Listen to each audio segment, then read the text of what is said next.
Salut à tous. Alors, on commence aujourd'hui la vidéo de Mitla, donc site très connu. Et voici l'entrée dans la ville de Mitla. Donc, j'ai voulu laisser ces quelques images, voilà, parce que j'ai vraiment bien aimé cette ville. C'est vraiment une- une très joli petit village à visiter, très agréable. Vous trouverez tout ce qu'il faut ici pour manger, pour passer au moins une bonne demi-journée. Également autour de Mitla, d'autres sites à visiter, on verra ça après. Pour l'instant, on rentre donc sur ce qu'est la première partie du site archéologique. Donc le site de Mitla est composé de plusieurs palais, comme on va appeler ça. Et alors voilà ce qui est très impressionnant ici, ce sont ces mégalithes. Hein, c'est très très gros blocs qui sont entourés, qui entourent tous ces patios. Donc je j'ai pas d'idée sur le poids de ces blocs. En tout cas pour ce qui est des dimensions. Voilà là celui qui va arriver à l'écran par exemple. Et ben on est bien sur du 3,50 m, 4 mètres de longueur. Sur bien 80 cm de haut, 2 mètres de large, un bon mètre 50 de large. Donc ouais c'est vraiment de la très grosse pierre. Là on remarque donc des restes de gravure. Toutes ces pierres étaient recouvertes de stuc et c'est sur ça qui laissaient leur peinture.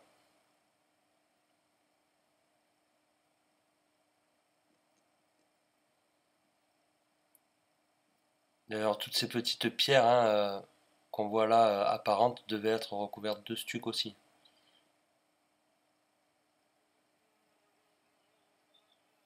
Donc là déjà hein, cette première partie qui fait pas partie du site archéologique de Mitla, il est ouvert, il est gratuit. Voilà un deuxième palais juste derrière celui-là avec encore hein, de chaque côté on voit bien trois arches, 3 x 3 donc à chaque fois ça fait un ensemble de 9 coraux mégalithes.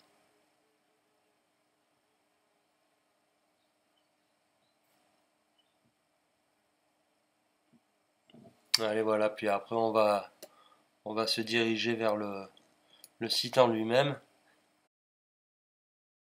Et bienvenue dans la cité de Mitla. Donc ici nous sommes dans la ville des morts, hein, puisque Mitla ça vient de Mictlan, et Mictlan veut dire ville des morts.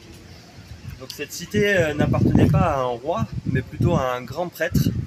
Et ce prêtre discutait avec les morts. Et c'est pour ça que donc, les rois venaient se faire enterrer ici. C'était à l'époque de la chute de la cité de Monte Alban, donc vers l'an 800. Et cette cité, ben, elle a pris de plus en plus d'importance, puisque ce grand prêtre était très connu. Il faisait même très peur aux rois aux alentours, qui venaient se faire enterrer donc ici. Et plus les rois venaient se faire enterrer ici, plus la cité prenait de l'importance, puisqu'on pouvait discuter avec les morts illustres. Donc voilà, on va faire le tour de cette cité avec ces très belles frises là, qui sont appelées des Grecs. Et elles sont toutes différentes, on va pouvoir voir ça. Et oui, donc effectivement ces Grecs, comme on appelle, sont toutes différentes. Alors c'est super bien fait, tout ça c'est en petites briques. Ce sont des petites briques, voilà, bien moulées ou bien taillées.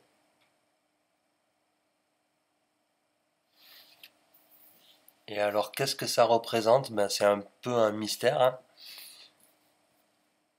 Alors certains émettent l'hypothèse que ça pourrait être des formes tout simplement de la nature et des formes peut-être des nuages, puisque les grands prêtres communiquaient avec les morts et cherchaient trouver leur réponse dans la forme des nuages. C'est ce qu'on peut entendre parfois dire.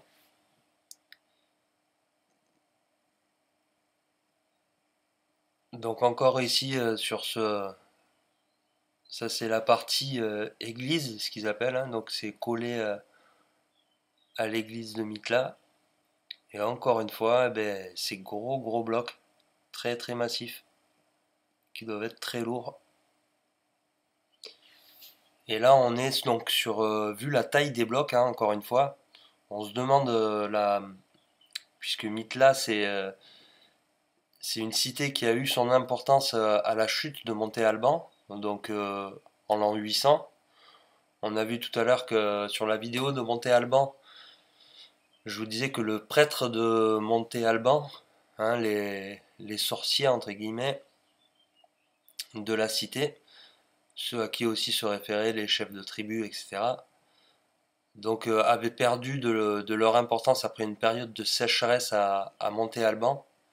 Alors est-ce que dans la foulée, le prêtre d'ici, Mitlas, situé à 1 heure de Monte Alban environ?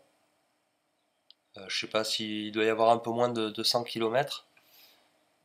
Mais voilà, donc cette cité a prospéré après, et le prêtre avait vraiment une grosse importance, influence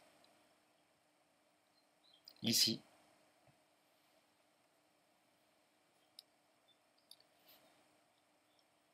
Donc l'apogée de la cité, alors donc en 800, mais cette cité a été construite avant. Et elle pourrait donc appartenir à la période classique, c'est-à-dire donc antérieure de près de 1000 ans de son apogée, donc c'est-à-dire une création de la cité vers avant, avant l'an zéro, quoi. D'ailleurs, on retrouve des gros blocs, hein, identiques à ceux qu'on a pu voir à Monte Alban sur la dernière partie de la vidéo, quand on est à l'extérieur vers les parkings, avec ces gros mégalithes aussi. Donc ici encore on voit les colonnes, hein, colonnes représentatives de Mitla, puisqu'il y a beaucoup de colonnes. On a vu deux grosses face à l'église tout à l'heure, on en voit encore une ici là, dressée juste en face de nous, on en a vu une au sol là. Dans cette partie là j'aurai pas d'image parce que j'ai perdu des images sur ce site, mais là dans cette partie en face de nous, c'est l'ensemble des colonnes justement, il y a 4 voire 6 colonnes dans une sorte de patio. Voilà, celle-là qui est au sol. Un gros mégalithe encore. Et alors là, on rentre dans deux souterrains accessibles. Donc les accès sont sur les places, hein, et voilà en fait. Voilà à quoi pourraient ressembler les souterrains qu'on nous cache tant sur de nombreux sites. Ben là, on y est, on voit que là, on est sur des blocs pareils, hein, très très bien assemblés, massifs, gros. Hein, c'est des grosses dalles là.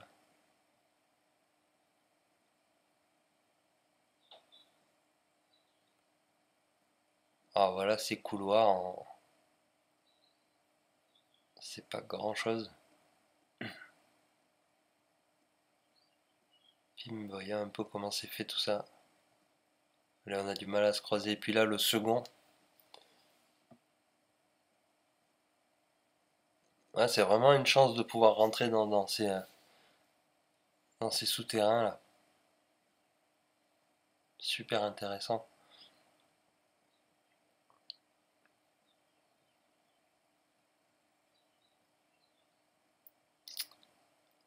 Ouais, malheureusement, à chaque fois, on doit se dépêcher.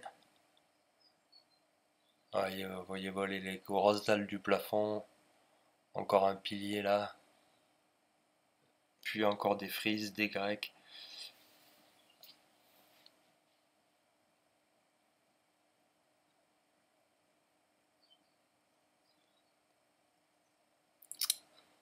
Et voilà. Là, là, on repart sur le site. On repart du site. Pardon. Un dernier point de vue sur ces belles frises. Et encore une belle journée au Mexique. Et pour finir, on va finir par quelques images d'un site qui est pas très loin. C'est Yerve d'Alagua. Donc sur la route, vous pourrez trouver de bons petits fabricants de mezcal d'ailleurs. Et donc depuis Mitla, prenez un taxi direction Yerve d'Alagua. C'est un endroit sympa, ça permet de voir autre chose, surtout la balade qui est sympa. En taxi, même si le retour, pour nous, il a été assez long. Enfin, c'est les péripéties du voyage, les joies du voyage. Voilà, quelques photos du site de Mitla encore.